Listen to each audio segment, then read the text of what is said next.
Okay, this is the canner. The water is just slowly warming up, so I can basically heat the jars up.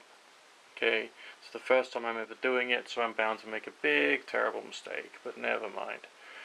Every form of technology that you use or that you get for yourself, you got to get to know it.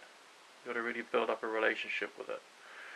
So what I'm doing first and foremost, heating the water, heating the jars. I've got a selection of vegetables that I want to can. I'm not sure if that's too much or too little. I think that's probably a little less than I can fit into these 6 jars, but never mind. If there's some left over, then there's some left over. I've got carrots, I've got potatoes, and I've got onions, and I'm going to make like a carrot, potato, and onion mixture in all of them, and that's going to be what I'm going to can. That's the idea. So my next stage, wait for this to get boiling, kill all the germs in there. Nice.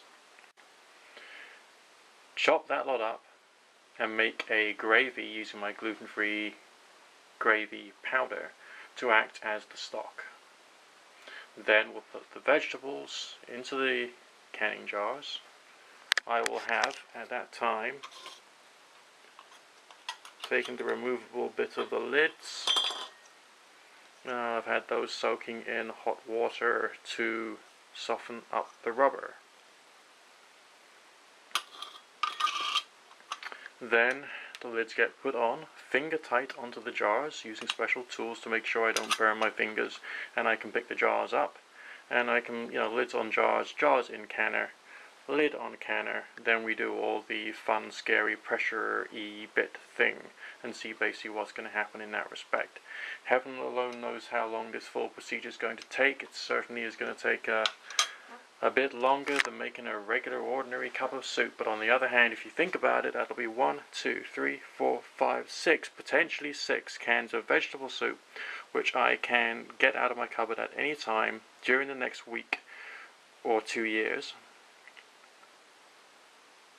And all I need to do is make myself a microwave baked potato or a steamer's worth of rice to have with it. So I've got myself like fast food, basically. You could prepare your lunches and your dinners this way on one day in the week, and then just really work hard throughout the rest of the week, couldn't you? And that will probably save you a bit of time and energy and trouble, and that's if you're a normal person who's not trying to go off grid. Now for someone like myself, who's, storing up the seeds from the Halloween pumpkin so I can grow pumpkin for next autumn,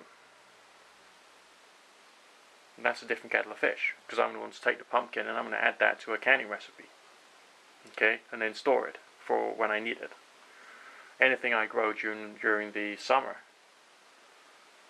I'm going to want to harvest, I'm going to want to can it, and I'm going to want to look after it until such time as I need it, okay? So anyway, that's what I'm up to so far.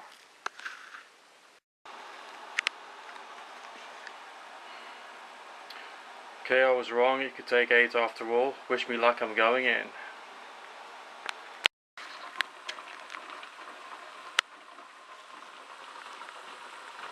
Okay, so I left it for its venting time, and the pressure is slowly creeping up, because you leave it for its venting time, then you put that thing on, and the pressure starts building up. You can see the water bubbling underneath it, and now the pressure is slowly going up.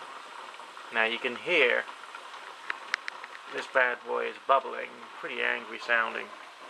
I'm sure when I've seen other YouTube videos of other people doing canning, it hasn't made quite so much noise as this. I mean, you used to take a listen to this stuff.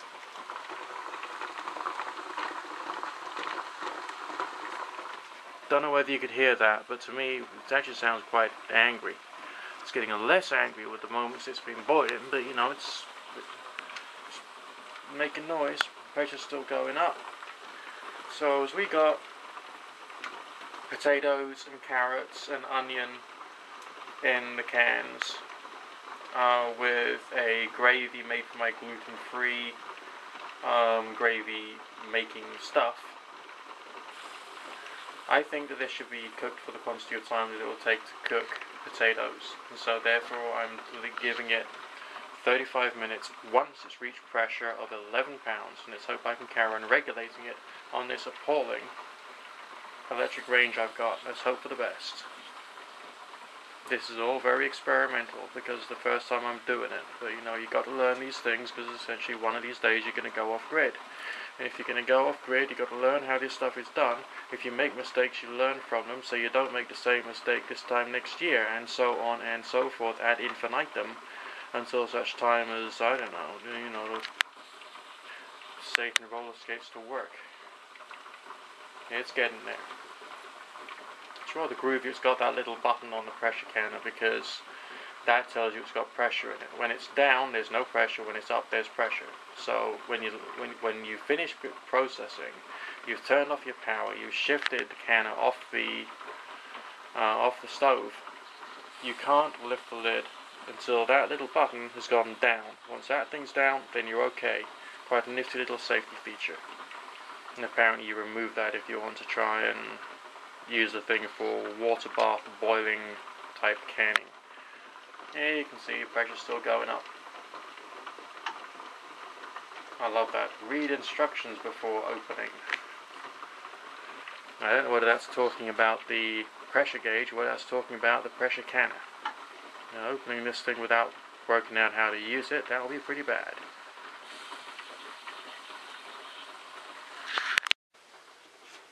Now, I'm actually finding this a bit fiddly because I'm trying to keep the pressure on the dial bang on the 11 mark, and I'm doing so with a type of hob which has high latency, which means that it stores a lot of heat.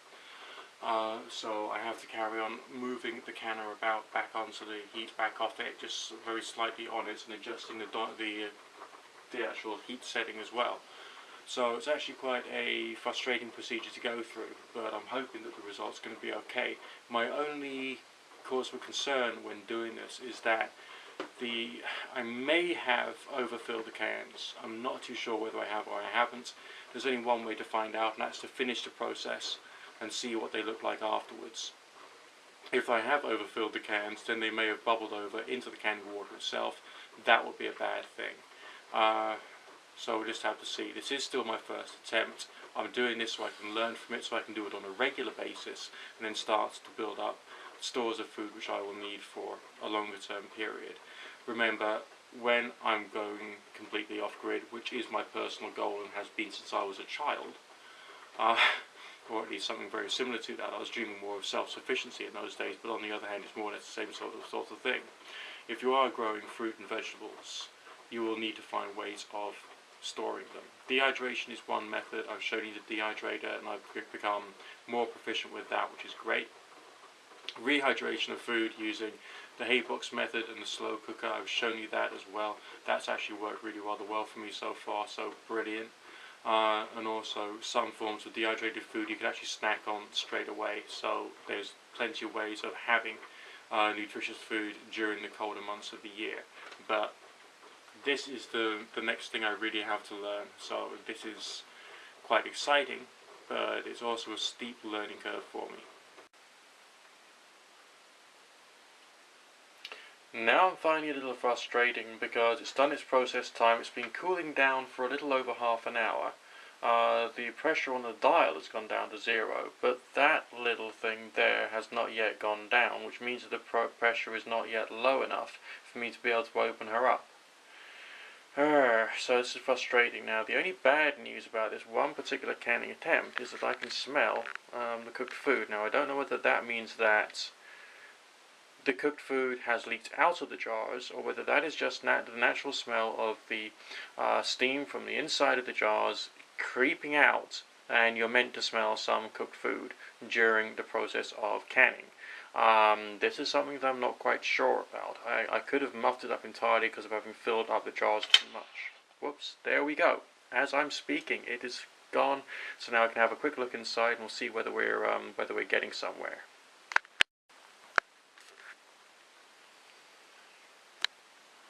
It's a lot better than I thought it would be. I've heard 3 of them go pop, close, and sealed already. As you can see, there's still bubbling going on inside that one, which means it's still, processing. It's working. The stuff inside the jars looks great. You can see I've made one mistake, and that's there's a bit of what looks like frosting on the outside of the jar, and that's because of the water. I didn't put the vinegar, the spoonful of vinegar into the canning water itself, and as a result of that, we got some scale appearing on the outside of the jar. But basically, that's working. It's actually done it. I have not broken any jars. They all look very beautiful. It's all done. That is canned onion, potato, and carrot. Whoop, there goes another one. Here we go. Yeah, we've got canned food. We've actually got canned food. I've done it. I've done it.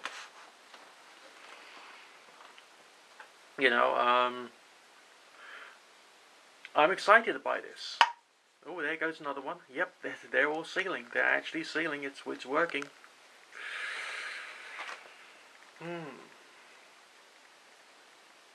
Well, what do you know? Now all I got to do is hope that they will stay, healthy and don't go off or nothing.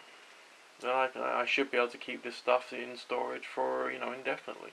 Well, no, sorry, that's up to 2 years, they say, isn't it? For canned food.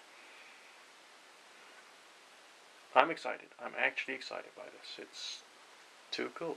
Totally too cool.